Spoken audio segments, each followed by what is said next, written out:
Hey, everybody. Thanks for downloading this episode of the Black and Gold Podcast, brought to you each and every week by Boonshine Brewing Company. They're trying to make the high country a better place and to help Boone shine. And remember this Friday, December 12th, Beer and Carols. Swing by, sing along, share some holiday cheer with the Boonshine fam. And also grab a 4-pack of Kringleberry, the I said hot chocolate, the chocolate raspberry stout. Treat it to yourself or give it as a gift, whatever you want. I'm sure Charles would endorse that as well. I'm your host, Alex Johnson. With me, as always, the world's most famous App State fan. And here in flu season, we've got a different recording on a Wednesday evening, but all the same, happy to be recording. Charles, how's it going? I think I'm a lot better than you are, AJ, unfortunately. The most unfortunate family, I think, since Thanksgiving as far as homesicknesses and things of that nature. But we'll get through it like we always do, you know?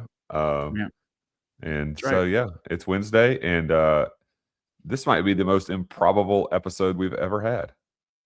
It might be. I feel like I'm skating through a landmine, field of landmines right now, but here we are. We're going to do it. We're going to give our all, as they say, for Appalachia State. This has actually turned into, I think, what's going to be a crazy interesting episode, because I don't think we have not recorded since signing day. And signing day, a lot has been said about signing day, and with Coach Loggins. I mean, we got to talk about Coach Loggins and the bowl announcement. There's just a lot to talk about now. Where before, I think over the years, Charles, you and I we've gone from really with signing day, really being jacked, to now signing day is of course very important. Recruiting is extremely important, but because you just don't know what you don't know. That it's, you used to count on, I don't know about that kid right there. He's got it. And he doesn't ever make it through fall camp. So, but it's just different twists and turns this week. It's going to be a good episode. I feel like I just have a good feeling about what we're I have a good feeling as well. And, there's a lot of discussion, a lot of interesting thoughts and about a lot of different things. And, I think it'll be fun, considering this is usually the week where it's dead, and if you are quote unquote from the last time we were recording, from where we are to today, we were expecting all right, we don't have a lot of sports to talk about, but we'll find something to talk about, and now we have a lot to talk about, and it'll probably be more discussion than analyzation of games and things of that nature than we probably would normally expect at this time of the year. Yeah, no doubt about it. I mean, we went from not bowling to now we're bowling. And not only are we bowling, we're bowling against a Sunbelt team, not just a Sunbelt team. It's Georgia Southern. I mean, we got all this stuff, and it's gonna be good. I'm actually very, very excited for it, because when we're not playing a bowl game, and obviously we've only experienced this 2 times in our history here, right? As the Black and Gold Podcast, we've only had 2 Decembers without a bowl. Mm-hmm. And now, so this is season 11. And here we got another bowl. Whether you think that's it, I'll tell you up front, my opinion of bowls are fun. I know people like to complain about bowls. It's become the popular thing to do. Bowls are ultimately supposed to be fun. And we're going to get way more into that, but I don't know, man. Bowls are supposed to be fun. It's another game, another thing to watch. So it's hard to be mad at it, honestly. I'm sure the satchel is full of that kind of talk.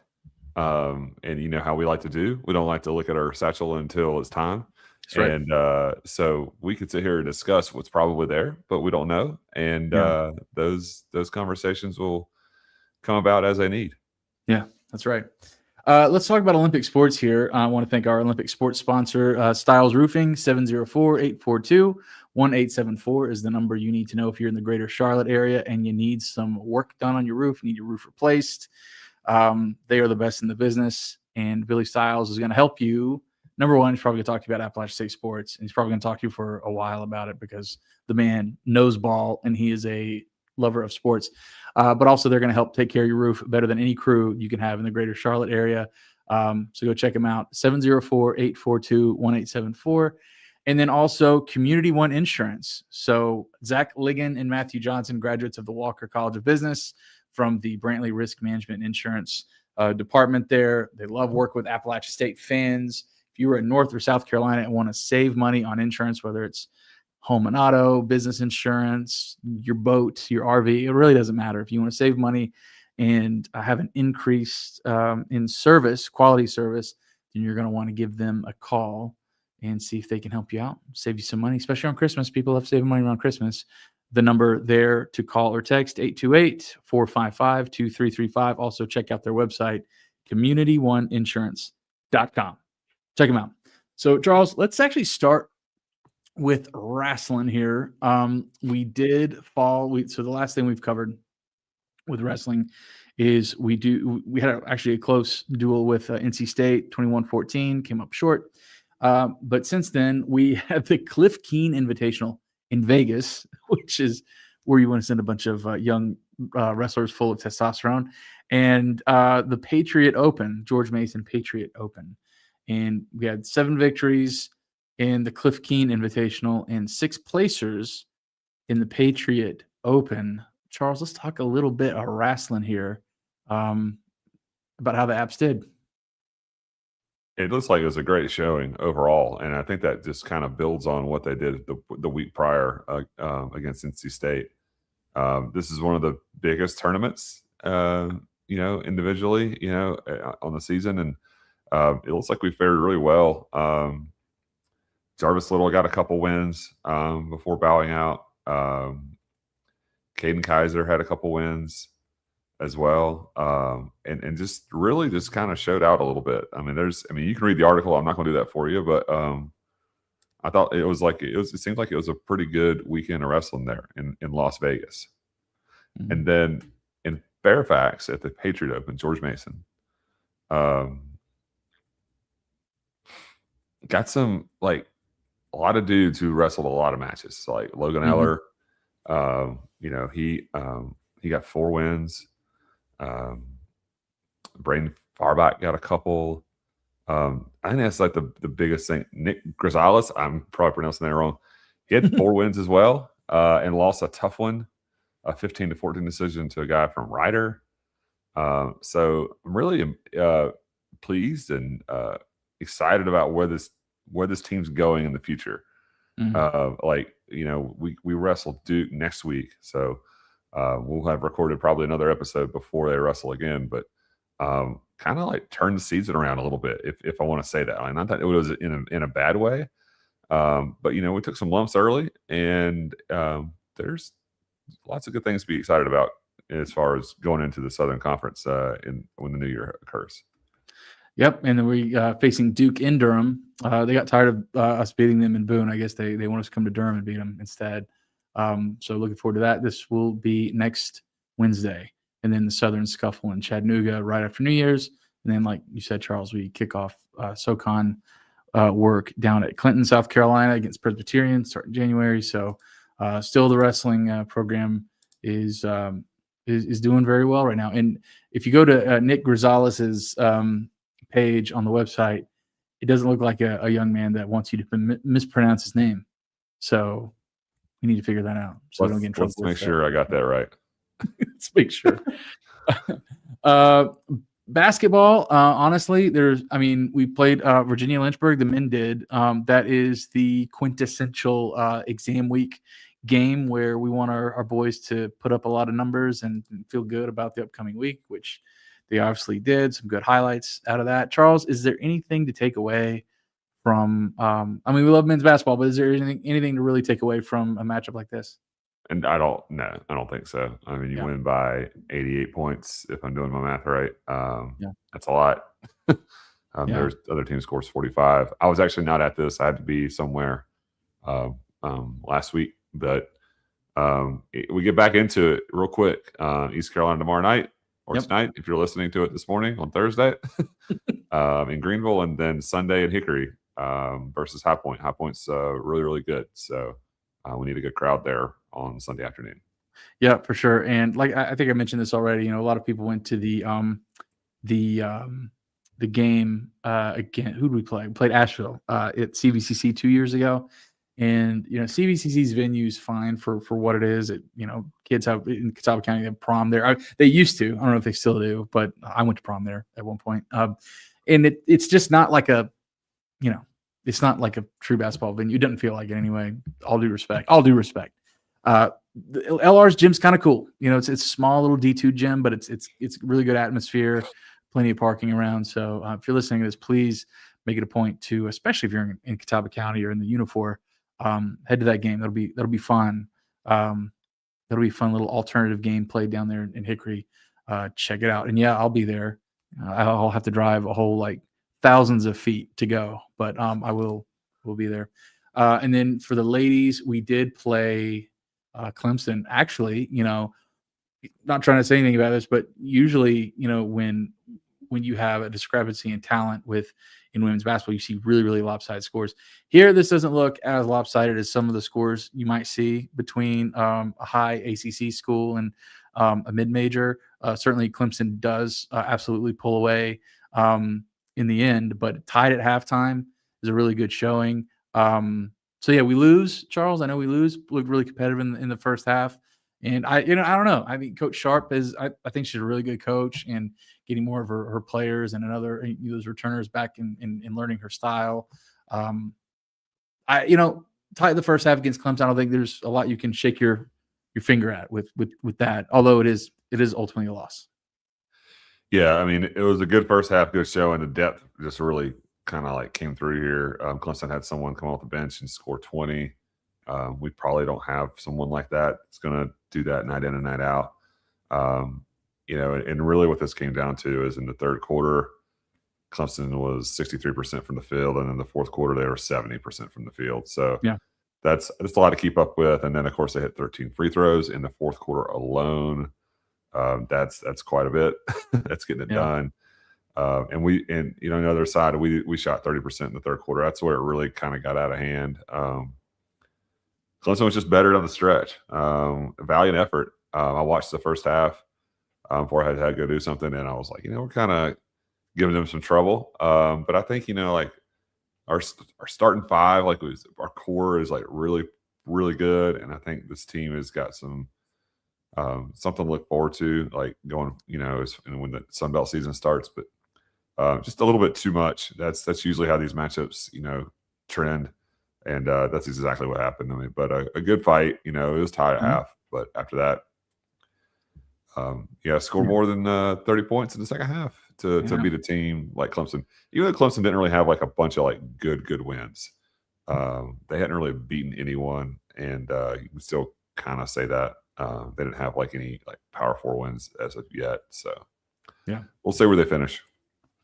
That we will. Also want to mention this. This was something that I wasn't really anticipating, but really happy to see it. Baseball and softball schedules were released today, which is something that we like seeing how Coach Smith, how Kermit constructs those schedules. I actually haven't looked at the softball schedule yet. Usually softball, as I'm looking at here, lots of early season tournaments, and that's exactly what it looks like here. Softball starting off in Wilmington, 2 games each against Kennesaw State and Wilmington to start off, and then George Washington there. So it looks like some double headers in there. Yeah, so just front loading the season with a lot of tournaments, which is great. And we have our own tournament in the first weekend in March, Mountaineer Classic, and then I guess we jump into Sun Belt play. So looks pretty standard, Charles, on the soft belt. I'm combining Sun Belt and softball, I think. But softball looks like a pretty typical softball schedule. Yep. Yeah. 4 weekends to start the season, on the road. We know how hard that is, and we know what this team did last year after they got home and started playing some games. And this year they'll have lights, so they don't have to start all their games at noon, and we don't have to have hype music playing at 10 in the morning in the neighborhood. I'm just kidding. Yeah. But yeah, it looks like a pretty typical schedule.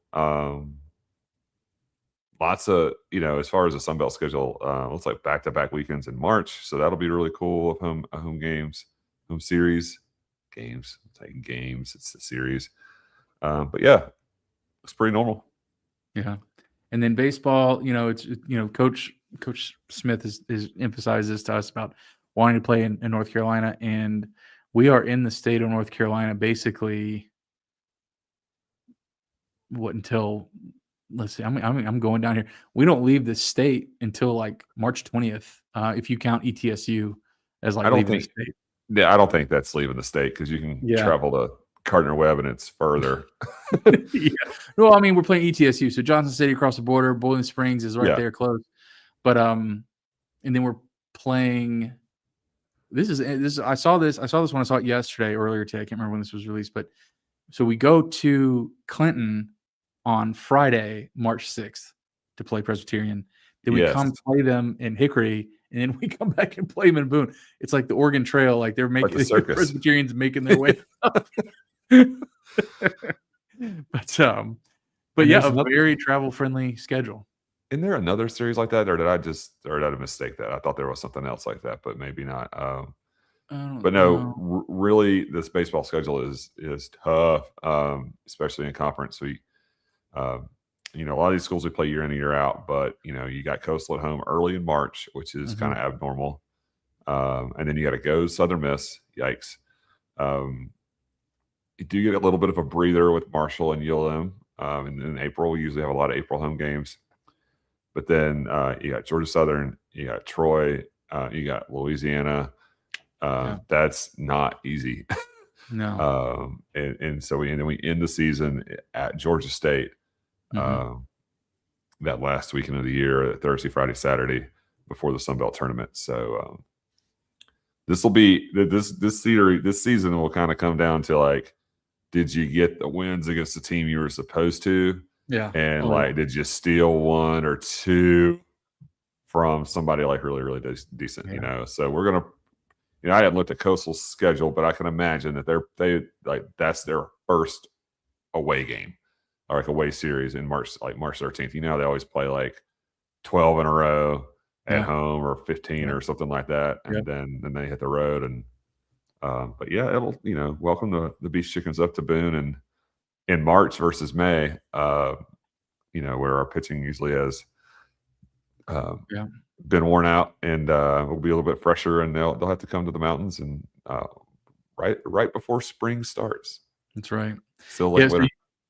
You're close. They basically stay in South Carolina and Conway, like all the way up until they come to Boone, except they do go to Texas to play a tournament. It looks like against Texas, UTSA, and Ole Miss. So, and then it says a lot that they're getting invited to something like that too. Yeah, for sure. Oh yeah, so we're definitely going to be there first, even remotely cold weather series. And Coastal's always so good. I know this isn't a baseball episode, but really, what would help us so much is if Coach Smith, I haven't broke down the roster. I know they, I know Kermit could talk for hours about this, and we'd be drooling over he'd be selling us over all this. But we really need pitching. Last year, the pitching was so thin. I know we had some injuries, but we absolutely dropped too many games we shouldn't have dropped. So really looking forward to seeing how the bullpen is aided. We've said for years on here that we'd rather have strong lineup than a strong staff, and that is I think it remains to be true. But you still, we just it needs to be a threshold met, I think, to be competitive in our league. And really curious, Charles, to see how the pitching pans out this spring. Yeah, that'll be kind of how our season goes. So I'm looking forward to it, and I think we got some guys who can make some moves there, and of course, excited to see a new lineup and see Nico Soul play. Don't tell anybody that he exists anywhere. Okay, so we're gonna go to the Satchel. Charles, should we start with Twitter, or should we continue to do our thing with starting with Facebook? What do you think? Well, yeah, I would say we go back to Twitter. I think we used all our lives there. We used all our lives. Okay, yeah, we'll do that. Our sponsor for the hashtag BGP Mail Satchel. As always, Blue Deer Cookies, downtown Boone, downtown Blowing Rock in West Jefferson. They got the best coffee in the high country, and they got some great sweet treats, ice cream, milkshakes, and of course, cookies. Their bread and butter there. And we are going to give the best submission into the satchel a ice cream sandwich cookie card for Blue Deer. And I saw Jeff Turner at the game. He said it hadn't come in the mail yet. So I told my wife, I said, our postal service is not working very well, meaning her. And so I told her to, because what I do, I just screenshot the address, said, put this in the mail. So if anybody's not getting their stuff, I may have to fire the mail girl, which ultimately is my fault for outsourcing it. But let me know if I call your name on here, and we'll get in the mail. So I think David Phillips was cracking me on that. So I can't have David be doing that to me. It just hurts my feelings too much.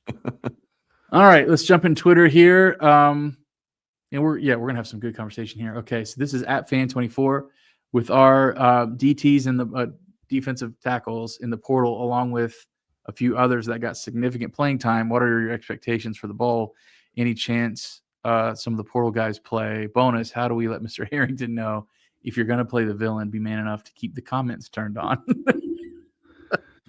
I actually support him turning off the comments. That's part of being a troll. You just that's out of reach. Yeah. He knows what he's doing there.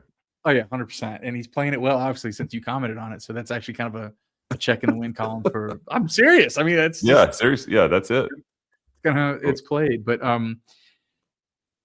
no, I don't expect any. First, the portal's not even open yet. People can't even technically transfer, right? Until they're just announcing their intention. Oh, I read this. I thought it was so obvious what he's asking. That's my fault. I'm sorry. Loggins did say that the guys that have declared are free to play. Right. Yeah. What do you think of that, Charles? I mean, there's two ways to look at it, in my opinion. So these guys could say, no, I'm not playing. I'm going to protect myself. I'm not going to get hurt. I'm going to keep my stock high.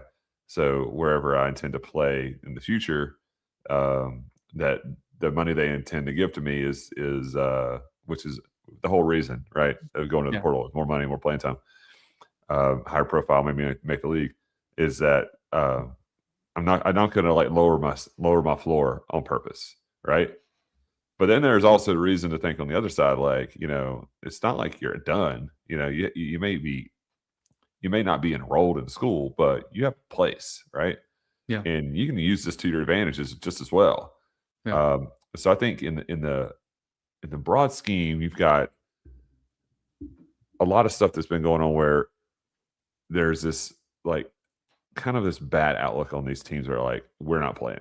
We don't want to play, especially like with Notre Dame. And there's been a lot of talk about that. Yeah. Yeah. It's a joke. I'm not too high on it. I mean, I get where they're coming from. But there's the reason. I mean, the reason we got to the position that we are is because a lot of teams are in the same boat. Like they're just like, hey, no, we're good. We sent guys home. For sure. I think it's great on our part. And I actually had someone ask me, in a group chat, like, what are the chances of App like getting to be one of these teams that like gets to play? And I'm like, this is like Sunday morning. I was like, I ain't gonna have it. Like, we're probably done. I mean, come on. Yeah. We packed it in, and then as the day progresses, we're like, somebody's got to play Georgia Southern. Oh, this is funny. Nobody wants to play Georgia Southern. Nobody wants to play. Ha ha ha ha. So I mean, the question was like, the portal guys coming back. Yeah, I think it's great. I think it's great they're coming back to play, and that they're welcome. I think that's what you want, like, right? But I'm telling this big old long story. It's funny that it was like, then we're sitting there thinking, if we get the call, like, we can't be the ones that are like, we're the last team out there that can say we don't want to play them. Yeah, because we'll hear it for the rest of our lives, right? Yeah, no matter what happens. Yeah. So I think it's. I was excited to tell that story, and as soon as I got a special question, I was going to say, Oh yeah. But like, this is great. Like, come on. And then W- so many people are like, why are they doing this? And you shouldn't be. And I'm like, man, you give us the opportunity, like the coach said, like play in a parking lot, play in the Walmart parking lot. That's what we think about Georgia Southern. We will play w- you in a Walmart parking lot. so We will he play you said in. he said it was Randy Marion that told him I'll play in a parking lot, right? Oh, was it? Well, that So maybe in a car dealership parking lot, right? If you're Randy hey, Marion, wherever there's a flat space and 100 yards, move the move cars. some dualies around, Um, so there's a lot there.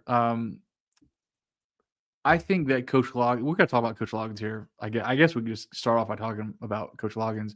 Um, I think this is the way he talked about the decision to let the guys come back and play is absolutely correct.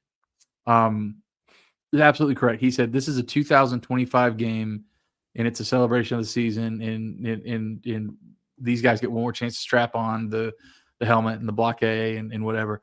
I think all his comments on that have been just spot on, Yeah. and totally correct. And because we very technically don't deserve to play in a bowl game by the letter of the law. We don't.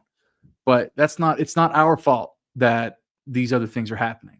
And I think, Charles, when you and I have been doing this a long time, we've covered a lot, we've been exposed to a lot behind the curtain and stuff. I think it's easy for guys like you and me, but just because we see, like I said, we see the background so much so often for us to, I'll speak for myself, to have kind of an administrative mindset sometimes and go like, no, these guys have checked out. The support staff, they've checked out. I mean, the logistics, this is going to be really hard. But every now and then, you just need to kind of check yourself and say, what is it? What is this about? This is about the players, and do they want to play? Do they want to have another game? And also, just from a fan perspective, pure fan perspective, do you want to be the program when they're pointing at saying, "Hey, you want to play?" Do you want to be the one that says, "No, I don't want"? No, you don't want that. You want to say yes. You don't have to sit there and mealy mouth and say, "Well, we don't deserve it" or whatever. I would actually, before all this happened, if you'd ask me and say, "No, I mean, I don't know, we're 5-7, 5-7, we're terrible. We probably need to focus on next year or whatever." But as it got closer to it and the announcement and hearing Coach Loggins, I was like, "It's the only choice. It's the It only was choice." As a fan, like your fandom's kind of like bleeding out. I'm like, "No, we got to do it. We got to make that move." And I just think the way Loggins is talked about this has been pitch perfect. I've been very pleased. it was it was so surreal on Saturday night or Sunday night. And I was like, I can't believe we're like it got down to us, but Yeah. really that who we're playing, right? Of all the teams, anybody we could Yeah. have played, it had to be that Yeah. one. Yeah. So I think it really hit me on Monday morning. Was driving to work, drove down Stadium Drive, and or this is in the afternoon. I don't remember. Whatever. We had Someday. gotten snow. Yeah, whatever. We had Yeah. gotten snow, and like they were grooming the field. I was like, yeah, man, they need that because we don't have an indoor. We don't Great timing. we don't have like a field to play on. Yeah. And then I was like, well, that's what we got. So we got to get out there and get the snow off and which is great, and get some practices in and do that whole thing. Yeah. Um, Yeah. It's so easy to get overly technical about this stuff too. And frankly, yeah, just I'm not the one that has had their Christmas plans changed. The equipment staff and the parents and the players and the support staff and the coaches, they've had their plans changed and right. and they can have their own feelings about it. And I'm really trying to take I'm going to acknowledge that really, for a lot of them, they could be excited to answer the bell, but it also will suck because they've made plans and hey, we're ready to check out. I totally acknowledge that, but I don't know. It's so easy to get technical about. No, we need to focus on that and just be kind of technocratic about it, which is one of the criticisms that that we've had about Loggins' approach to certain things this year. And I know I've said that he's been, you know, at some places I think during the season struggling as a head coach, but and he's learning on the job, which is what you get when you hire a first-time head coach. But I got to say this, like, since the season has ended, his tone, especially since signing day in that the episode he did with Adam and Brett with their pod, and I heard he was on a radio show and the Josh Graham show and whatever else he did. I think he did something else, but I don't know. He sounds like a refreshed. Recruiting has got to be his like sweet spot because it puts him in a great mood because I think he has sounded different since the season has ended, since the bowl announcement and the signing day. It's been noticeable to me. Like I almost feel like he's felt like, all right, I've checked the box off. I've coached my first season. It sounds way more comfortable. I don't know if you've picked up on that too, but yeah, I have a little bit. Yeah. Which is good. I mean, that benefits everybody to be loose, let your hair down a little bit. But I really liked how he's handled that. And he talks a lot about Bill Parcells. I like Bill Parcells.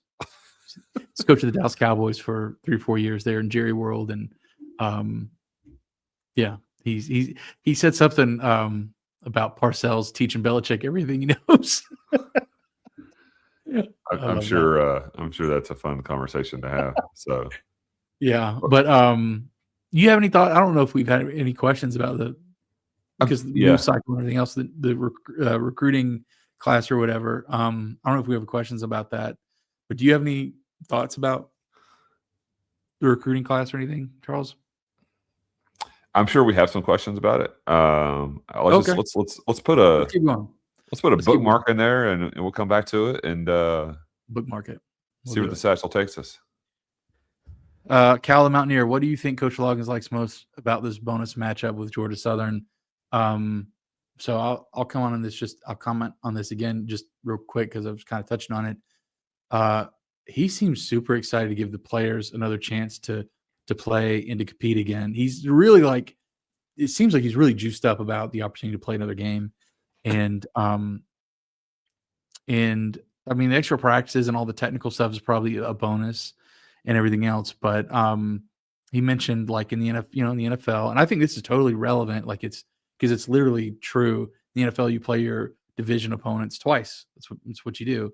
And so it's something that he's certainly used to. But I just think the man, to me, I don't really think it matters who we play, but I do think that just the opportunity to compete again, he just seems really juiced up about it. And players change, availability changes. So I don't know if there's anything specific maybe that he's looking at, but it just seems like just the opportunity to play again has been something he's psyched about. I don't know. What do you think, Charles?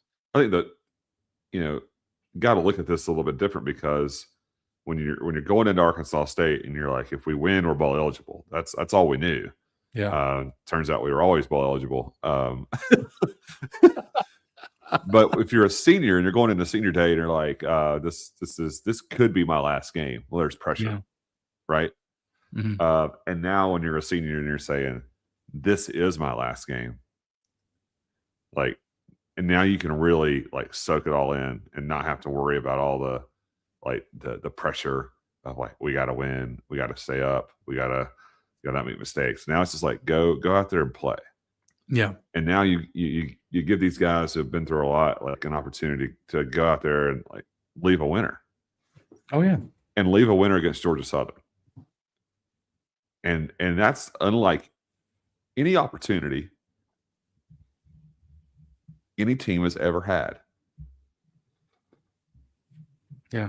That would be a great opportunity think if you're Georgia Southern, I don't know. I'm already getting a little pumped up about it, but like, we lose our last game and the grass is always greener, that kind of thing. Boy, I tell you, like the natural just occurring bulletin board material here, the opportunity is just to trash talk. Like, yeah, grass is always greener. Yeah. I can't believe you, nobody wanted to play you. So we showed up and kicked your butt, just the trash talk potential. Yeah. I think it's really easy to get ahead of the game of like, all right, we got a good win, but like, what if, what if, yeah. Because had we won against Arkansas State, we wouldn't be, we play in a bowl game, but we wouldn't be playing Georgia Southern like that. Yeah, correct. We'd be placed somewhere else. we'd Mhm. play someone else, that wouldn't happen. But Mhm. I just like to thank Temple for not checking the answer machine on Sunday afternoon until a little bit too late. Yeah, it's so funny how that is like those things that only in college sports, man. Only in college sports could you like have to rely on like the voicemail, or Yeah, the like. I don't know, where's everybody? I don't know. What do y'all think about this? Too late. Next man up. Yeah. I So can't Temple. believe, like, above all the things that how this came down. I can't believe Temple's statement. And then I was like, what is Keith Gill saying and why? Yeah. Like, that was the most unnecessary statement I've ever seen. Yeah. What are you Essentially, talking just about? What do you mean? What is Keith Gill saying? did you What do you see mean? the statement? I don't know. There's so many press releases about us, and I don't know. What do you say? Oh gosh, it's like 3 paragraphs long. Oh my god. Uh, I Why? guess Oh, yeah. So he what's said yeah. nothing. Uh, What was it about? it was about like placing the teams, and Yeah. this is annoying. This is going to be great. If you haven't heard it, I know everybody else has read it, but I was just scrolling to it. So give me a minute. Yeah. Here we go. I'm gonna get the phone turned around so I can read it because it's such small type. In a little portrait mode here. It is certainly unusual to have two conference opponents square off in a bowl game. Even more so when those two opponents are division rivals with a long-standing history of competing against each other. When the Sun Belt sets out to construct our bowl lineup, it is always with the intent to avoid conference matchups. While every Mm. effort was made, we were unable to avoid such a matchup this year. Georgia Southern and App State will meet for the second time this season on Monday, December 29th in the JLab Birmingham Bowl. With teams opting out of the bowl season, the bowl system was required to identify replacement teams through the 5 and 7 APR pool. The NCAA authorizes APR to rank the FBS institutions that have records of 5 and 7, creating the order that the replacement teams will be contacted. Following 3 opt-outs, a few teams were engaged from the 5 and 7 APR list on selection day before App State was contacted. Having App State and Georgia Southern play again was not our first choice. What? But enabled us to ensure the football players from both teams were able to receive a bowl experience and to do so in one of the most prestigious bowls in the postseason lineup. While it is not our goal to make this a regular habit, the changing nature of the college football postseason and the associated disruption will necessitate further flexibility going forward. Yeah. What a waste of internet bandwidth Yeah, that like, was. I felt Who's that dumber for for? it. Who's that I for? I know, right? I felt dumber for reading that. I was like, why can't we be happy about something? That's like if I feel like that was a day in the office where not a lot of people were around, and Keith Gill's like, "Hey, I think I should say something about this," and then nobody in the office was there to say, "No, man, come You on, we don't shouldn't need to say say this. anything."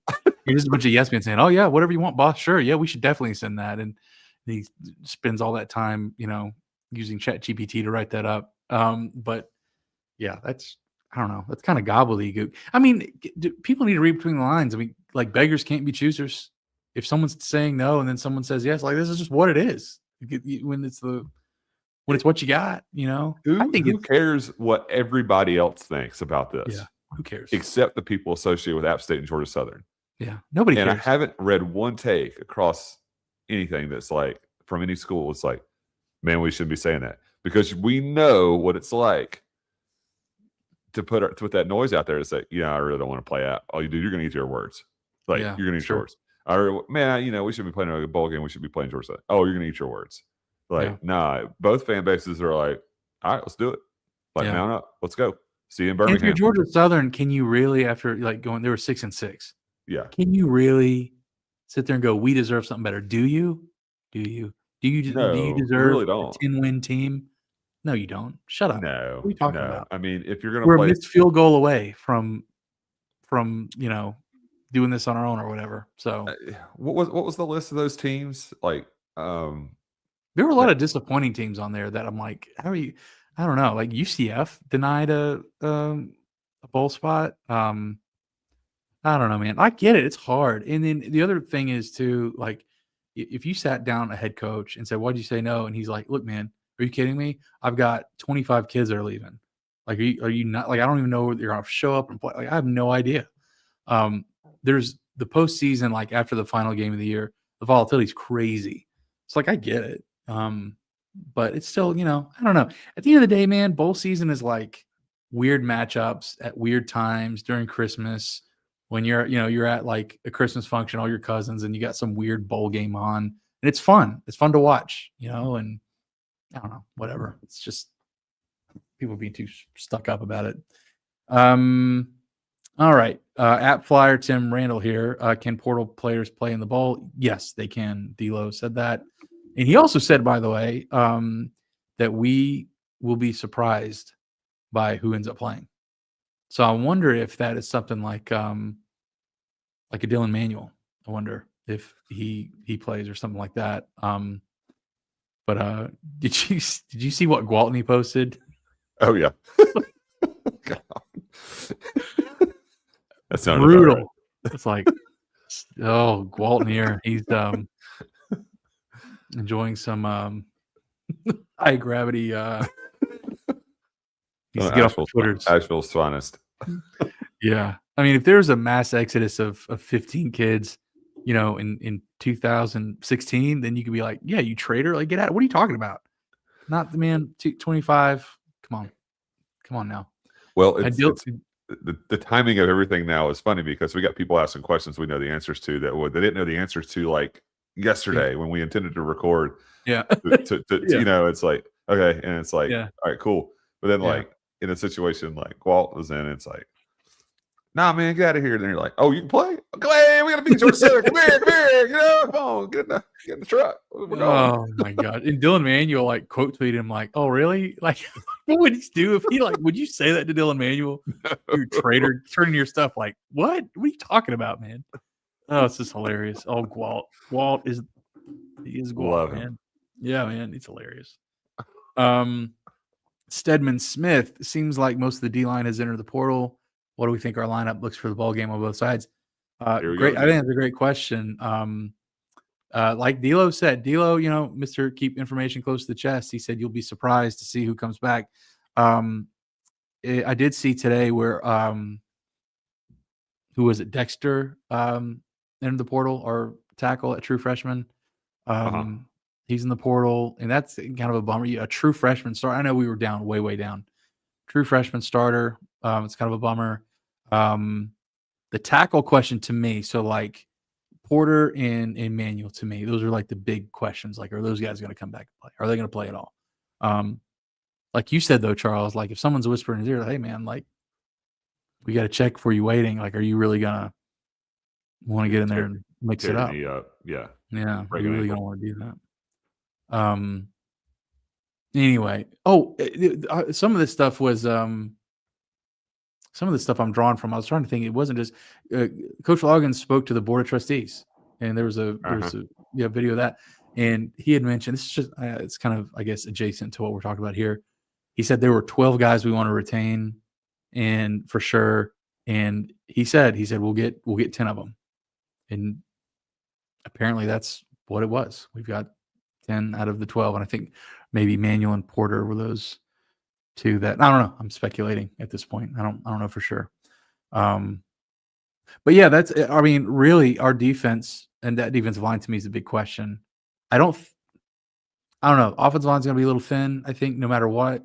But do you have any thoughts on that outside of it's funny how you see all that news, and then you get information like, oh well, and we just assume it means that everybody's coming back and everybody's going to play, and it's going to be like it was 2 weeks ago, but it's probably going to be somewhere in the middle, right? It's not going to be exactly it's not going to be the end of the world. It's not going to be the best of the world, but it certainly would lead one to believe that it'll be more competitive than we imagined, or would be stronger than we would imagined getting out there on the field. So it feels encouraging, at least.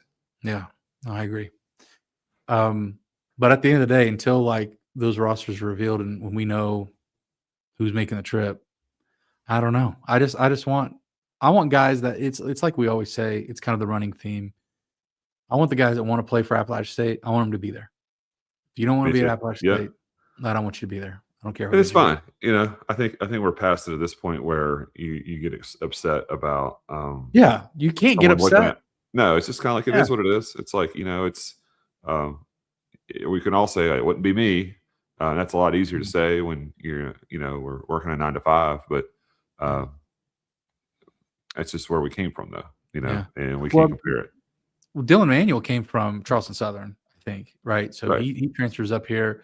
He makes some noise. He looks really good. And if someone comes to him and says, "Hey, man, I'm just throwing this number out there. I have no idea if this is out there." If someone's coming whispering in his ear, said, $150,000.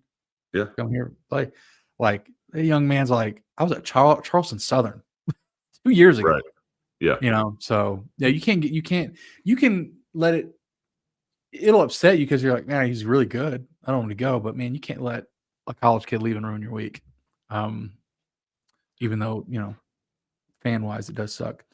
Lil Nornor here. I'm so confused. Like, I see his name out there a lot. Lil Nornor. I think it's funny. I don't know who that is. I don't know what that stands for. Is that Norman? Like, what does that stand for? Who knows? I'd like to know. So glad we accepted a bowl. Seems like a no-brainer from the extra practices, added bowl revenue we get to collect, and a chance to end the year on a win. That's actually a point we haven't even mentioned yet, really. If we were playing anyone else, I'd say results aren't everything for this game, but we all know the game means more. Lil Nornor, send me a message. I like that. That's not even a question. That's a statement. I like the take. Send in your name and address. We'll get you a cookie. I think that ending the year on a win, that's something we really hadn't talked about yet. Extra practices, all that good stuff. But won't this year just be defined so much differently, beating Georgia Southern? It would be. I don't know how to even think about it, except that I was there in 2001 when we lost them twice in a year, and once was in the playoffs. So this is going to have that feel, and that wasn't fun. Right? It's like, so now, as much as we sit here and talk about how this is very improbable, this is very weird, this is a very unprecedented situation, it literally isn't. All these years that Georgia Southern and App were in the FCS playoffs, and we could have ran into each other. We ran into each other like once, outside of 1987, but they weren't in the conference yet then. So it didn't really, I don't think it really counts the same, like on that end. But yeah, I mean, this will be a bragging right kind of thing that will be talked about for the rest of our lives, right? Like, no questions asked. It might never happen again, but it'll be one they talk about. This will be like the snowball. This will be like taking down number one. Both teams have done it. This will be like stomping pizzas and goalposts through the bus and everything. You know what the phrase will be around this game, though. I've thought of a couple. What the are grass is not always greener, Bo. Oh yeah. We're gonna, I think we should do is if we win, no matter where that trophy goes, we need to make sure the back end is always facing towards Statesboro. Yeah, we'll show when that grass is green. Oh man, the grass is always greener. Why do y'all have that trophy facing backwards? Because that's where Georgia Southern is. Brendan Harrington will never be able to take away. He went back on the road, back to his former place, and beat his former teammates on the. He'll never be able to have that taken away. But he'll if we win, right? Knock on wood here. If we win, he'll always say, "My last college game ever, I got beat by Appalachian State." That's just I don't know. It's different. I know. Whatever. We got to take what we can get, folks. We got to take what we can get. But yeah, Lil Nornor, send that our way here. This is just hating right here. I'm going to read it anyway. Walt Muff. That can't be the guy's name. Maybe it is. I don't know. Do you think Doug Gillen took it personal that Watauga High was set to have a longer season than Appalachian before accepting the bowl bid? Oh man, it's just haterade. I can appreciate it though. I appreciate the crankiness. So this is it. We'll take this. We'll take that and say, congrats, Watauga High School, going to the state championship. Have they ever been to the state championship in football? They won the state championship in 1978. Okay. 47 years ago. Wow. And they've got They've got a whole big kind of a shrine on their field house to that season and all the good stuff. Tremendous game last Saturday night. Were you there? Did you go? Yeah, I went. Whole county had to be there. Yeah, it's awesome. So yeah. Did you see how it went down? Since somebody No, I brought it didn't. up. No, I didn't. No, let's spill it. Watauga goes up 27-7. All of a sudden, Northern Gilbert gets it into their athletes' hands. Watauga can't stop them. Game gets tied. And so the second, third quarter is like crazy, right? Mm-hmm. And all of a sudden it's 35-35, and then the team slip ins. And then like they can't, and they have some weird possessions, like can't convert. And this Northern Guilford scores, goes up 42-35. Watauga had some time left. We knew this was like whoever has the ball last kind of thing. They got the benefit of a couple like 15-yard penalties on their final drive. Score, 47 seconds left. Remember that 47 seconds. Been 47 seconds since they last won the state championship. 47 seconds left on the dot. Decide to go for two. Get it. Northern Gilbert gets the ball. You get backed up the 5-yard line. Mishandle the kickoff return. Drive all the way down the field. Kicker kicks from the wrong preferred hash. Miss a field goal.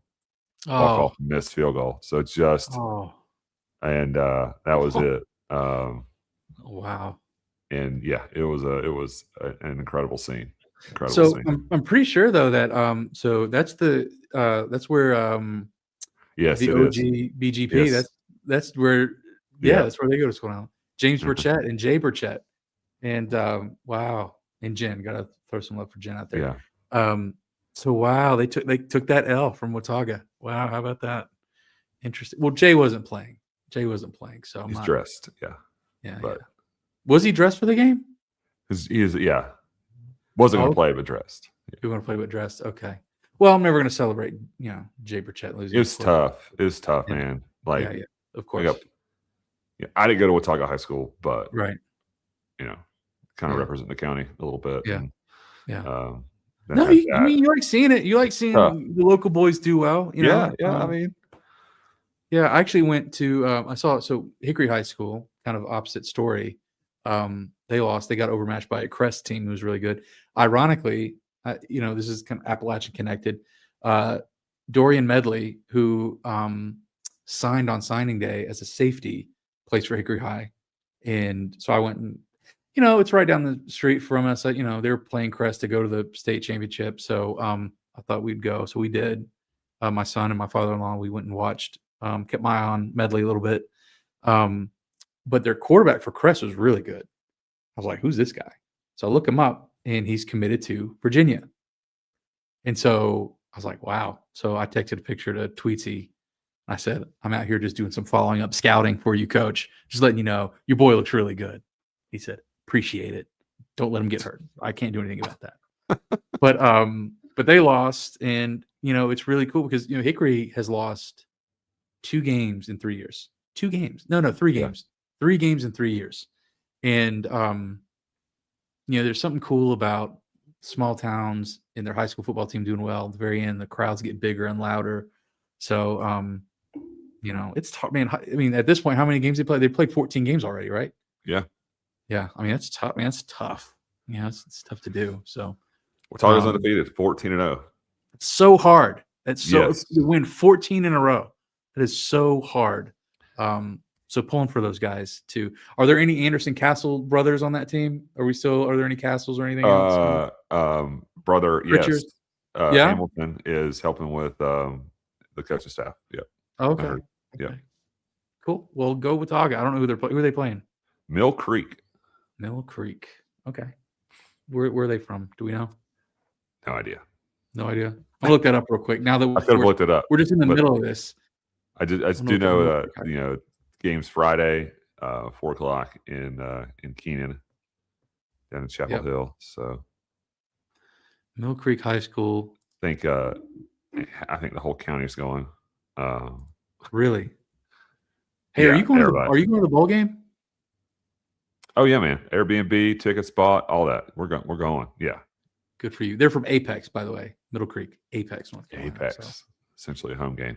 Yep, essentially. Go Watauga. Go Pioneers. Go Nears, I guess, as they say. But all right, so this is the last Twitter submission here, and it's really just a comment. What else could you want in a bowl game? 2 teams, 2 fan bases that hate each other, hate week with a vengeance, from the Martin family. So pretty solid satchel. I gotta say, as you pull up the Facebook comments here, seeing the trophy for the Birmingham Bowl has just sent me over the edge. A naked dude in an apron, like forging, like whatever. I mean, and his butt cheeks out. That was the funniest thing that I've seen. Man, this is great. We should play for that statue. Just we need some butt cheeks up in the trophy case. We need cheeks in the case. Oh man, that's good. So here we go. Facebook. Will Helms. Do we think more guys will sit or play in the ball game due to the implications of the transfer portal, as in more film, but also a chance to get hurt? Yeah, that's what we've been talking about, Will. It's I think we'll probably land somewhere in the middle, and hopefully that's gives us a good chance to win. But yeah, man, that's like the ultimate surprise, right? Like we probably don't have to release an injury report, right? Do we have to release a participation report? Like, like, do we got to say, like, yeah, I know he said his thing on X and Insta, but like, yeah, be suiting up. Like, it's like you're not showing your hand. It's like the first game of the year with this kind of stuff. Like, except a few of them, right? Yeah, for sure. WX Chrome. Smaller than usual travel crowd for App, do you think? Seems we had closed out this football year and moved on towards other things. Will holiday plans be adjusted? My holiday plans were not adjusted, but if they needed to be, they would have been. Sorry. Daddy, are you going to family vacation? No. Just found out that the Birmingham Bowl's on. Birmingham called. We're 5-7, and we're going, baby. No, I think I think yes. I think anytime you have something on short notice, the season ends, people make plans. Yeah, I think it'll be smaller than usual. But I have noticed something that I really haven't. I don't know. Maybe I should have expected it. There is a swelling kind of excitement, and I do think it comes with on the heels of, I think people are really excited about signing day. I think there was a lot to do about that. And again, I think it's great that we had a great class. Like it's really cool. It's just you really, and people don't like this. I'm sorry you don't like it, but you really don't know if a class is good for the high school players for like 2 years. You don't know if they're actually good. So I think the odds are, So what? Or if they'll stay. Yeah, it's another great point. I think the odds are, based on the kinds of the kids that we're signing and the kind of offers they had, everything else. I think the odds are that this class will probably be good. I think the probability is good. You just don't know. But they promoted it and got people kind of juiced up again. The way Loggins talks about recruiting is so great. Like he just gets juiced about it. I think then adding the bonus bowl, I think it's got people. I think they were primed a little bit to be excited about something. Bowl announcement, I think, yeah. So it'll be smaller maybe than it would have otherwise been had we been bowl eligible since like mid-October. But yeah, I think it'll be a good crowd. Right. You didn't have the opportunity to make plans of any sort, whereas, if you go get your 6th win in the second week of October and you're like, all right, I'm booking hotel rooms in 5 towns and I'll cancel when I need to, it's different, but, and it may be not as exciting, but I'll tell you what, man, there's going to be whoever's going to be there is going to have a good time. And it'll be memorable, just like the Cure Bowl, our last bowl game we were into. Not for the same reasons, but for reasons. Hopefully drier. I don't think it can get wetter than the Cure Bowl. I really don't think it can get that wetter. Zach Drexler, do you think D'Lo actually wants to play this game with the roster already wasn't where he wanted? Now we're further depleted with portal dwellers. My theory is we had no choice. Imagine if it leaked that we had passed on this game, like we suggested. Yeah. Fans would never, ever forgive the coaching staff and administration. Never forgive. Yeah. I had this thought too, AJ, that like once it got, I think Marshall was right behind us, right, in the APR part, right, if I'm not mistaken. Yeah. So it was going to be one of us. And Keith Gill was going to be like, hey, don't make me call Marshall. Yeah. and probably put a little pressure on us. At least I'd like to think. I mean, I'd hate to think that he was like, man, we really don't want a conference matchup in a bowl game. Like, brother. Look, if Coach Loggins did not want to play this game and got talked into it, then he deserves an Oscar. Because, I mean, I don't know. I don't know how you can listen to him talk about this I don't know how you can listen to him in the last 10. I'm just be honest, in the last 7 days, because now we're recording 1 week after signing day, and not say that this guy, like, I think for the first time, I think it sounded like he really just has embraced Appalachian State, just the kind of the quirks, just the reality of what this is. Maybe he was putting extra pressure on himself and like, just really being secure about how he talks and what he talks about and everything else. But he just seems looser in the last 7 days. And I don't know, man, if there are some like body language experts out there that want to like analyze and try to tell me that he was not excited to play this game, then I'm wrong. But I don't know, man. He seems, the way he talks about it, I don't know, like he's pretty down for it.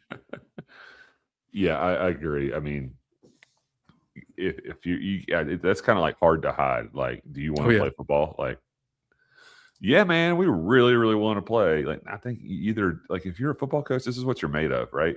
Like, can I take some guys and schedule something and do something and play a game? Yes. And will it be fun? Absolutely. Will you learn something from it one way or the other? 100%. Yep. Good or bad. Mm-hmm. Good or bad. Yep. Jason Hutchins, I know you're going to like this one, AJ. In the art of doing something different, to see if we can have one last mojo. AJ, you won't get the reference, but who on the team would you want to paint me a Birmingham? Yeah, I don't know what that is. It's a country music song. I'm sure. Yeah. That was one of the first things I thought of too. Would you say "Paint Me a Birmingham"? "Paint Me a Birmingham" by Tracy Lawrence, 2004 song. I've never heard of her. It's a guy. That was perfect. As soon as I said that, I was like, I hope this is a guy. It'll be fire. It was perfect. Oh boy. Chris, we'll move on that one. Christian Guest. Assuming a range of 0 to 99, what jersey number represents your excitement level to play in an unexpected bowl game?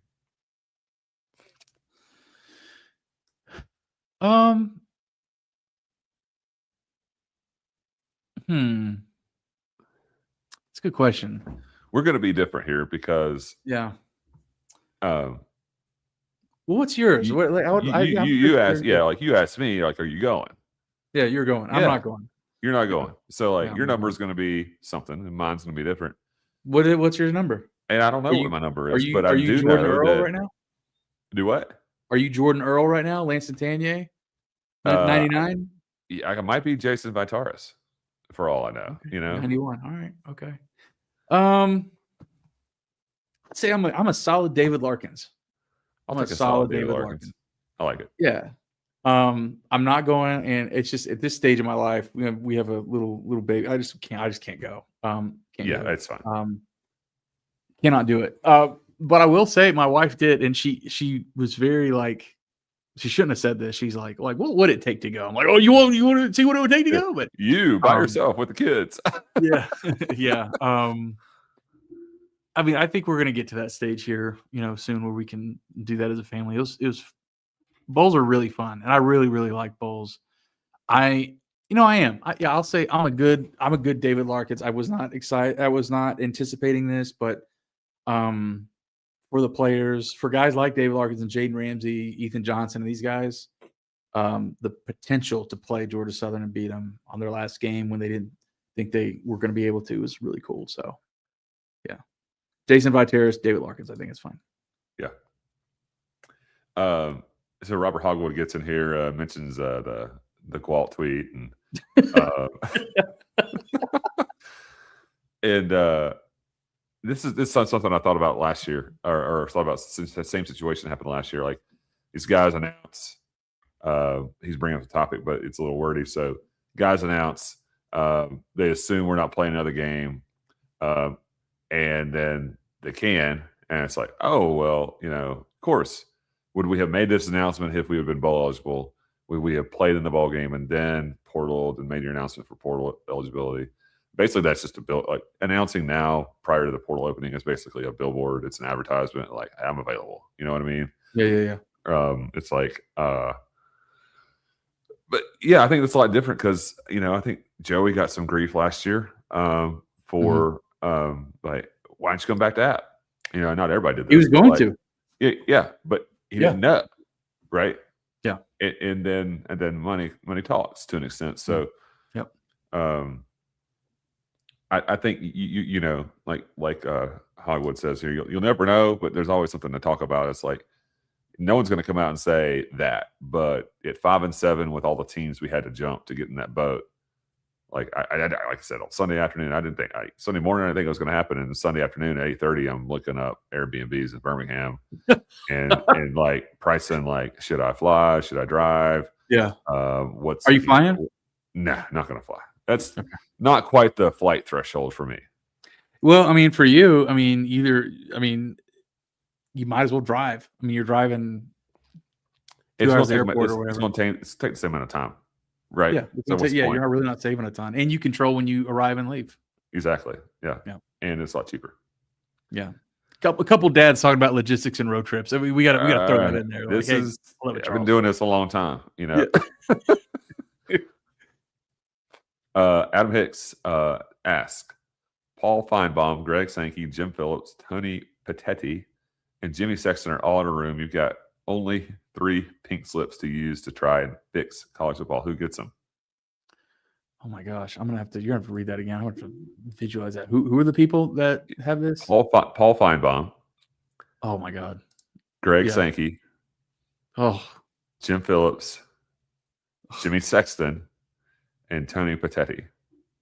Who's that? Who's Tony Patetti? I don't even know if I know who Tony Patetti is. We're about to find out. You know how that goes. I wonder if it's a guy or a girl. Oh, it's good. Okay, I gotta look at this name. He's the commissioner of the Big Ten. My bad. Oh, that's awful. Okay, I should have known that. Yeah. So what do you got? Oh my God, Paul Feinbaum is nowhere near any decision-making process. He's an entertainer only, and I don't want him near it. I can't, in good faith, ever. Pink slip means we're getting them out, like we're firing them from the process, right? Pink slip being they can't fix it. That's what I envisioned. What a pink slip is or means. So it means that you got to get 3 of these guys out of here. But it almost sounds like 3 of these have a chance to fix it. So like you're kicking out 2. But if you had to pick just 2 of these guys, I don't see how you pick an agent and a talk show host. And I don't see how you choose one athletic director and like the commissioner of 2 of the biggest leagues who clearly want to get rid of G5 football and not play these guys anymore. Yeah, I have opinions about the industry that probably a lot of app fans don't like. I mean, I don't have another team. Like, I don't care about power football at all. But I tend to be a little more. I don't know, my opinions about all this stuff. A lot of app fans don't love, but I don't like Paul Feinbaum. I don't like Greg Sankey. I don't like those guys. So Jimmy Sexton and Tony, whoever the Big 12 guy is, and then Jim Phillips. I don't really like Jim Phillips either, but if I had to give my final pink slip, I don't know. Would Jimmy Sexton really be worse than Jim Phillips or the Big 12 guy? Would he be worse than those guys? I just don't like. It's just a bunch of sour grapes. You know what I mean? Yeah. And then the Big 12 commissioner came out and was like, that's a disgrace. Or was it what he said? His behavior was egregious. Whose was? Sexton's? Phillips. Oh yeah. It's been a while because these are all terrible people, I think. You're right. Yeah. I don't know if I have an answer. I'll tell you who's not getting I don't care. Paul Feinbaum and Greg Sankey are not. Paul Feinbaum is, people understand, like, everything on television is entertainment. They say things to, like, he's not presenting like, he's just an entertainer. That's what he is. He's a rage baiter. So no, not Paul Feinbaum. Greg Sankey's brilliant. Like, he's a really smart guy, but he's also like, he's doing his job. He's doing his job based off the institutions he represents. I'm gonna say, I don't even know the people I know the least about, I guess, Tony Pettetti and Jimmy Sexton. Jimmy Sexton's got clients everywhere of all conferences or whatever. He just wants to make money. So I don't know. He's a contract guy. He knows about contracts, about play. I don't know. What a terrible list. Adam did a great job with this. It was great. Very, very, very tough. Yeah. Jay Neal, 9 bowls out of 11 years of eligibility, 8-1 or 7-2 in bowl games. Do these stats matter more in the years that come than the regular season record of 5-7 and the 5th team invited to the bowl?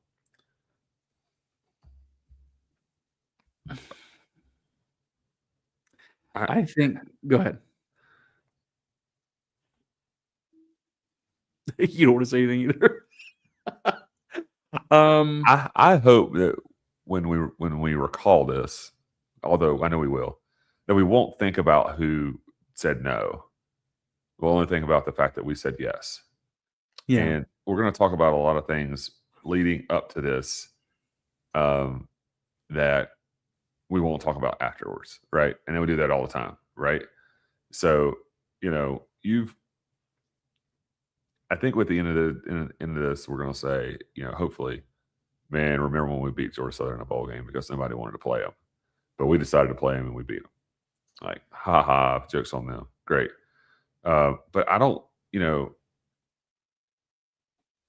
well, I don't think what people like, I think you're like, as a new FBS team, still rather new, like going to a bowl game, regardless of how you get there, is still something you can say we're going, right? We win.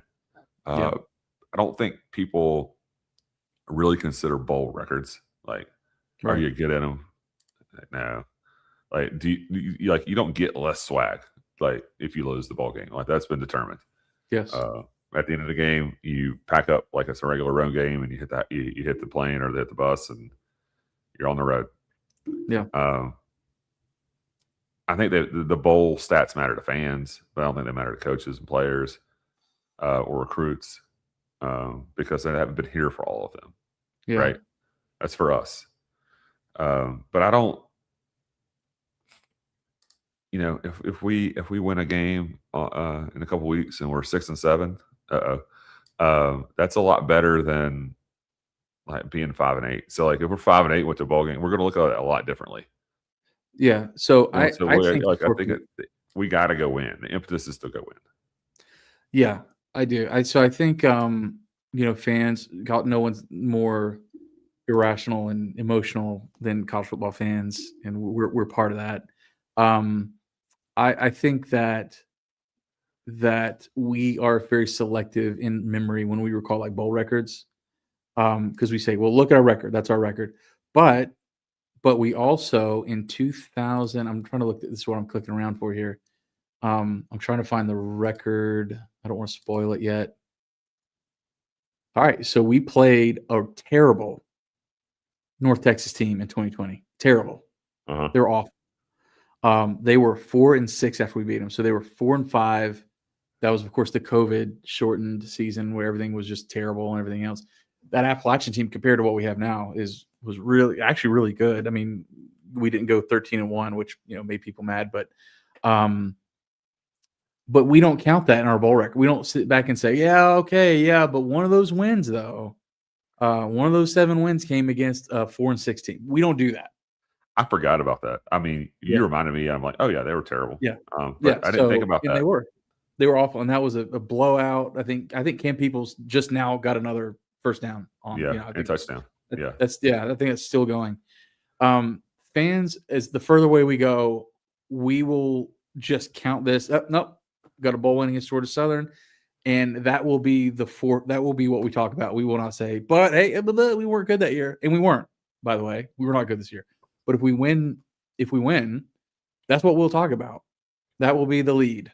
That will be part of our record. That'll be part of our history. If we lose, we will also not talk. I mean, it's just how it goes in college football and sports.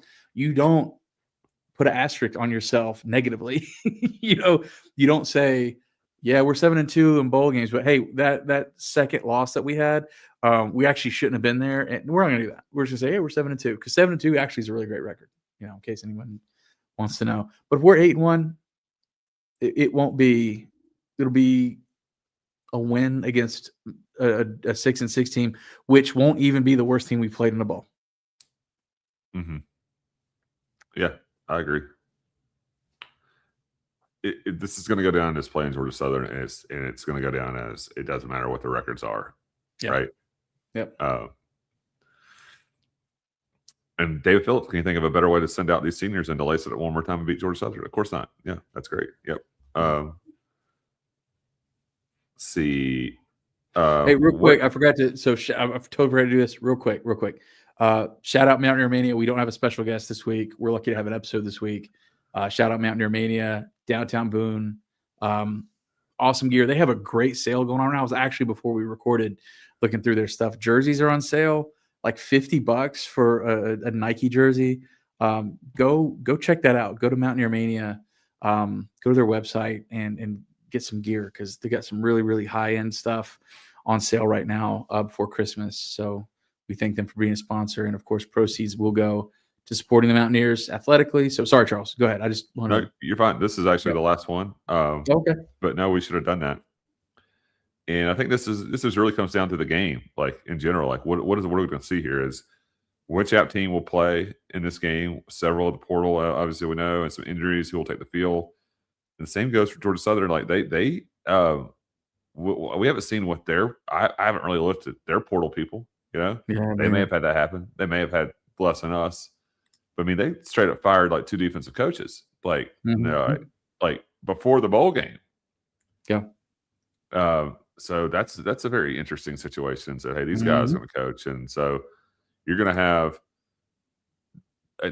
We have our issues. They have theirs. This could be a really fun, exciting, stupid, dumb football game. You know what I mean? Like it could be like high scoring, and like where dumb bowl stuff happens, where some team decides like in the third quarter to like start playing, and you're like, wow, what's going on? Like, man, they scored 48 points in a row, and now they're still only down a touchdown or something, and like weird stuff happens in these bowl games because of all these, especially because of what's on the line. Now we have players coming and going, coaches coming and going.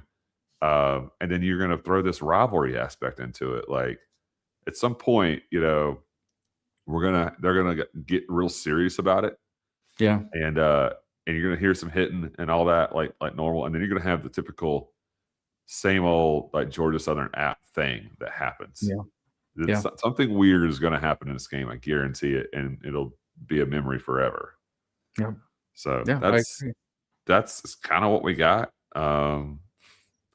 Is there anything that we want to talk about that we hadn't talked about? I mean, there wasn't really a lot of questions about recruiting, and I'm sure we'll go maybe more in depth on that. But I hope so. The 56 class says something. Yeah, it does, and that's my struggle, is because like it has nothing. It's not about D'Lo. It's not about like him being the one and being skeptical. It's that I've just seen too many. We dedicated a whole episode to this like 2 years ago, 3 years ago. Well, when was that? Probably 2 years ago, about following and just grading the classes since 2013. And the truth is, it's just cold hard facts. If you go to each recruiting class and you look at impact players in those classes, there are classes that are just rich in playmakers up until 2017. And then when you get to 2018, you're going to have your Cooper Hodges and your Nick Camptons and your Henry Pearsons, but it really thins out. Like there are not as many impact players. A lot of them leave. A lot of them don't even play. They transfer or whatever. Just not as many impact players from 2018. We have not had a high school class really pan out in the way that we need since 2018. Last two SATs classes, everybody, we love SAT and everything else. His last 2 classes were not great. Drinks only class was not great. Clark's classes, now granted, that was really when the portal started and people ping ponging everywhere. But if we're going to be honest, not great. Some good pieces in all of those, not neglecting that whatsoever. Good pieces in all of them. But high school wise, 2021, let's just not go on a tangent here, but 2021, you remember this? Any App fan that was around back then remembers this, the Great Wall of Boone. The 5 offensive linemen. It was Cole Essick, Jalen Lindsey, Jaden Ramsey, Troy Everett, and Colson Powers. And they were promoted. Hey, we're going to have these guys forever. And, look, our offensive lines solidified. They were all highly rated. If you look at 5 players you want to get, maximum they'll get 4 years of starting. So that's 20 out of those 5, you would say 20 years of starting, 20 seasons worth of starts. We've had maybe 2 seasons out of that class from that high school offensive line. 2. That's a miss. It's a total miss. So, and Troy Everett, he transferred, and Jaden, he started on and off last year. I think he was hurt on and off last year, and he played all year this year. That's really he's been the only guy to start from beginning to end in a season out of a class of 5 offensive linemen. So I know stories like that. And then I see we recruited 8, I think, high school offensive linemen. I love it, but it really does come down to what coaches do we have? Are they going to develop them? Are they going to leave early? I think Troy Everett, I think he thought he set his sights on something else and he went and did it. He was an offensive lineman in Oklahoma. Mm-hmm. So I don't know. I just don't want to it's kind of like the Michael Scott meme. I'm ready to get hurt again. I love it. I do like seeing it, but I just want to see how it pans out. I want to see how these guys end up playing. It's really what it comes down to. It, as much as it has not changed, it has a lot, right? Yeah. Because when you get to the point where you have guys who are playing their redshirt freshman years and they're I don't, for whatever reason, I'm not going to stick around here. They've had their interviews and they may not be in some particular coaches future, and the future isn't 3 and 4 and 5 years anymore. It's a year and a half. Yeah. It's maybe a year. And so it's a selling point, right? Last year we had this, and this year we will recruit even better.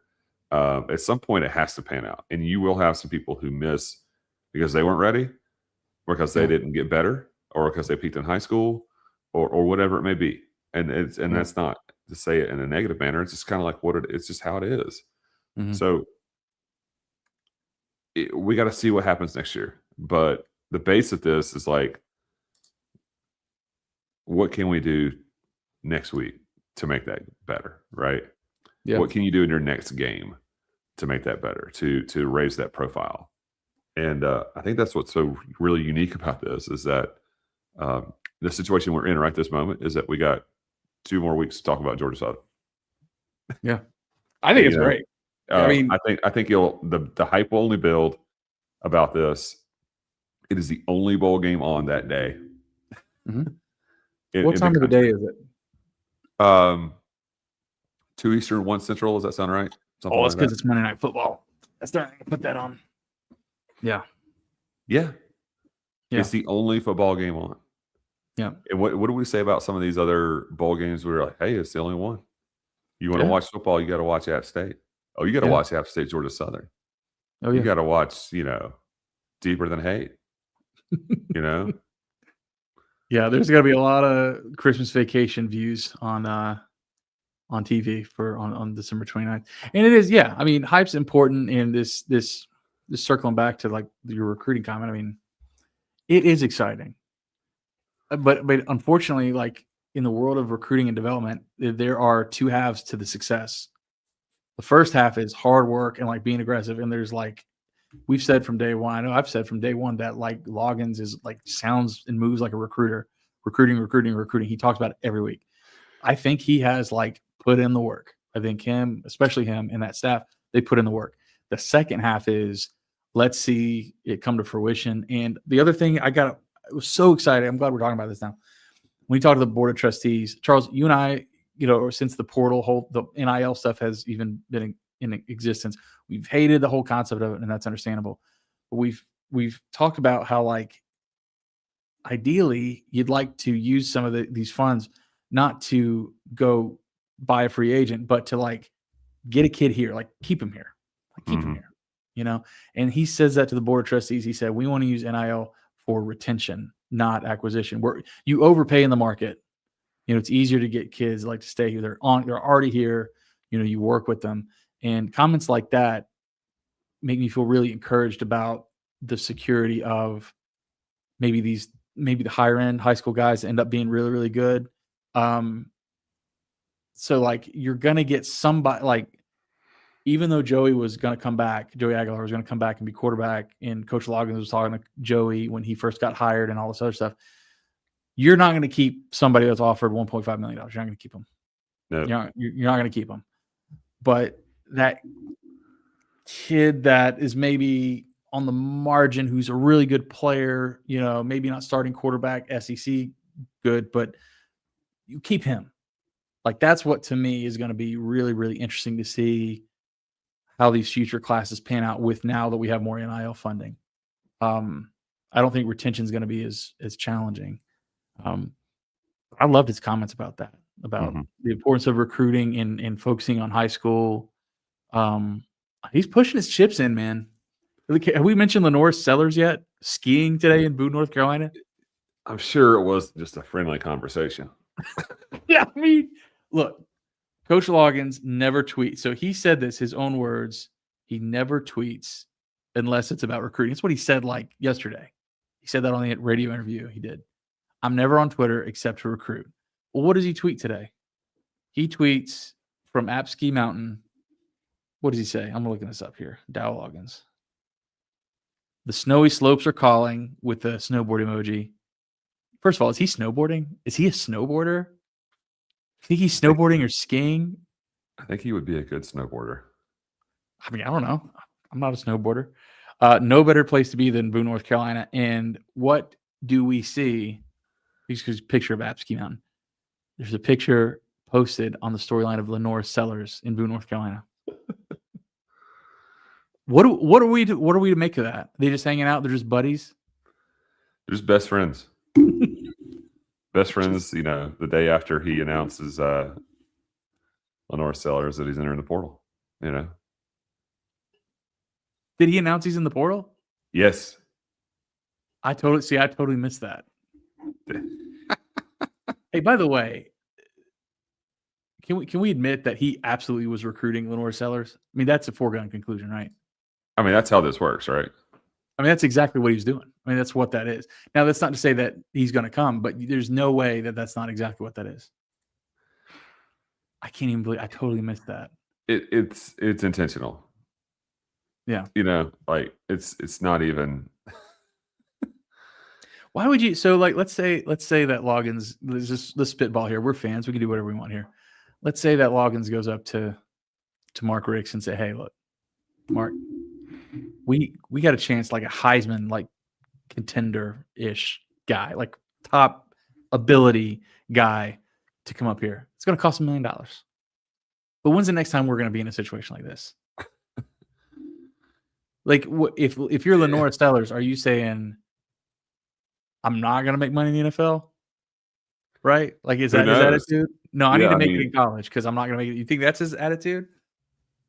I think the NFL is desperate right now for, like, developed quarterbacks.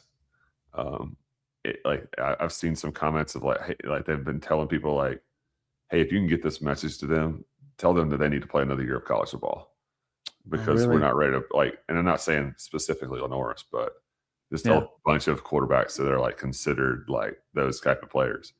Because you got to think about, like, Philip Rivers is 44 years old and a grandpa, and he's going to start for the Colts this weekend. That's so nuts. That's so crazy.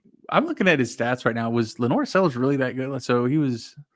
They did not have a great year. No, he did not this year. 13 touchdowns.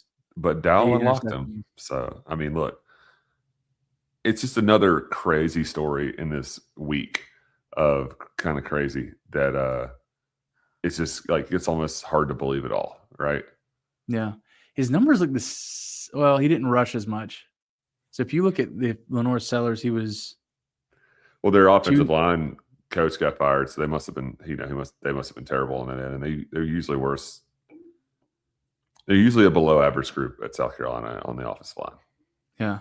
I had trouble. Yeah, he had half of his rushing yard totals. I'm trying to find attempts here. Roughly the same amount of attempts, yards per average way down. So that shows like not a great offensive line. Passing yards look very similar, but they trailed a lot. Yeah. Well, so I think it's safe to say Lenore Sellers, Appalachian State Mountaineer confirmed, I think, right? Is that what we're saying? We were that close. Yeah, we're that close. He's absolutely recruiting him. Now, I don't know, that's the play. Like, I'm going to find some way to get you a bunch of money, but I'm going to develop you. You'll be great. We're going to work together. I've worked with NFL. That's got to be the pitch. It's like, look how much I've talked about you, Lenoris.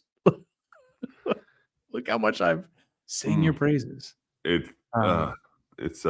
crazy. Whatever happens with that, more than likely nothing. Yeah, but it certainly looks like something. By the way, I looked it up, and Georgia Southern, according to 24/7, I don't know. Well, you know what? 24/7 says there are no outgoing transfers, but that could just be that maybe they don't have a 24/7 guy. I don't know. Yeah. I don't know. I don't know if Georgia Southern has any transfers or not. They have to. There could be somebody on there. Anyway, yeah, it's been a crazy week. It's been a wildly crazy week with unexpected things we didn't think we were going to talk about last week. But yeah, is there anything else here? Let me go to the App State website and just make sure something very obvious didn't fall through the cracks here. Certainly could have happened. Softball schedule, baseball schedule, basketball game in Hickory. Kaiser named wrestler of the week in the SoCon. We touched on that. It's cool. I think it's it. Charles. I think we got what we need. Cool. Well, next week we'll talk about some basketball and more about Georgia Southern. More about Georgia Southern. That's right. All right, everybody. Thanks for listening to this episode of the Black and Gold Podcast. And until our next episode announcing Lenore Sellers coming to Appalachian State. Go Apps.